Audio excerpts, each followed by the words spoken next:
Thank you so much. I know that our timetable is quite tight, but I will try to make it very briefly. I was born in the world's most dangerous country for women, in Afghanistan. And I gave birth to my 2 boys in the most wonderful country in the world, Finland, as a mother for my children.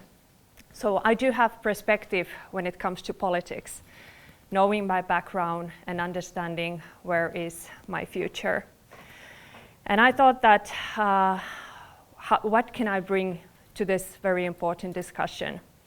We all know, and many of you know, that it's not easy to be the first one. I was the first refugee immigrant background member of the parliament in Finland. I was the first deputy mayor in city of Helsinki as an immigrant background.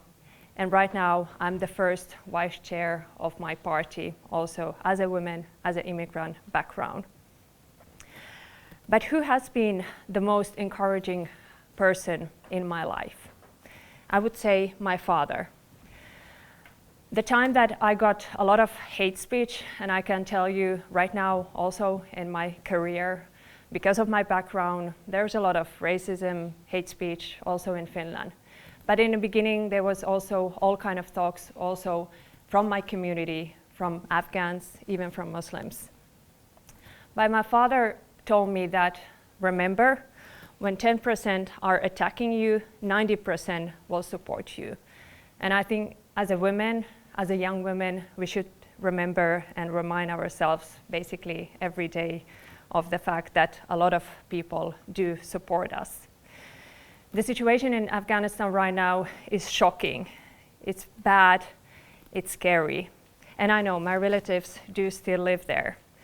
My aunt said that last time when the Taliban came, we knew that someone will save us. But this time we don't have any more hope because we know that no one cares about us.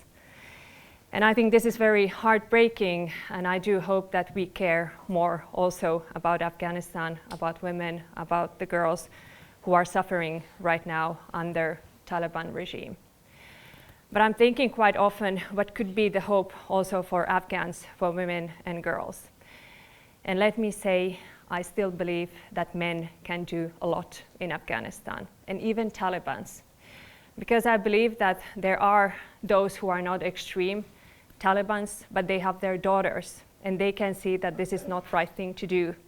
My son can go to school, but my daughter have no future, no life.